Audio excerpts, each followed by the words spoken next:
Actually, I'm giving this talk on behalf of Dr. Finelli. So those are his disclosures. I have no disclosures. So what's the problem with the below-the-knee arteries? You can see they're small in caliber, 2 to 3 millimeter. They're long lesions. Most of them are CTOs.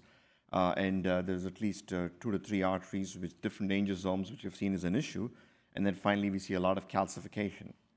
Now, if you look at the lesions which were treated in the CLI, you can see that below the knee, almost always, they're really, really long lesions. Now, what has been the results with all the current treatments? With PTA, as you can see, the patency has not been very good. It runs in the 20s. And with the BMS2, it's not very good. But the drug-eluting stent, as Dr. Wiley pointed out, has had some good results.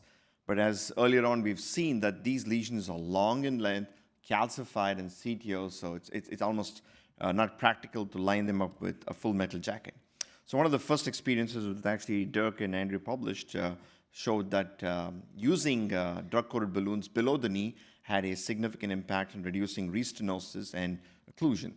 So therefore, the debate BTK study came out in which Dr. Wiley pointed out, saying that the restenosis rate dropped down and the occlusion rates dropped down. However, the IMPACT DEEP study, which was replicated in the US, failed pretty badly. In fact, there was a trend towards increased amputation in the DCB arm. So this was a very nice editorial written by Dr. Finelli. And then finally, again, Dirk published this below-the-knee registry arm in using Lutonic. So this was not CLI patients. 25% of them did have a severe claudication. Rest of them were Rutherford category 4 and 5. So this is essentially a prospective multi-center single-arm registry, which was done predominantly to assess the safety and also the clinical efficacy of the use of DCB in below-the-knee arteries. So here's the demographics, pretty standard. So if you look at the Kaplan-Meier curve survival on the left-hand side, this shows the freedom from primary safety events, which was very, very impressive at close to 98 to 99%, which is reassuring. And then on the right-hand side, you can see the freedom from clinically driven TLR was also very impressive at 80 to 90%.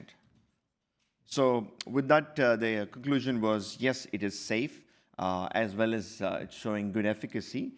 And the amputation rates above the ankle was less than 3%, and the freedom from clinically driven TLR was very impressive at 87.9%. So the next question is where to use it and how to use it. Now, it's very important that you measure the vessel wall diameter and size it 1:1, because you want the drug to infiltrate every segment of the diseased artery. Otherwise, the drug will not work and you'll have a lot of loss.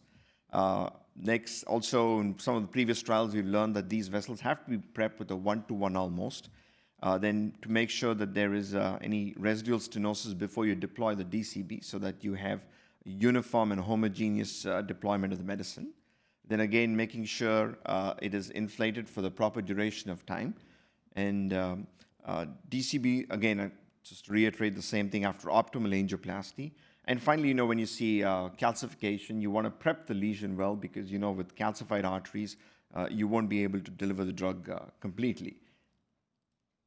So in conclusions, I think DCB can potentially be the best treatment option for BTK for all the reasons we spoke. DCB angioplasty requires a dedicated strategy to achieve drug transfer. So I think we'll get to see what the randomized controlled trial goes up. And I'm sure in the next few years, there'll be better ways to deliver the drug.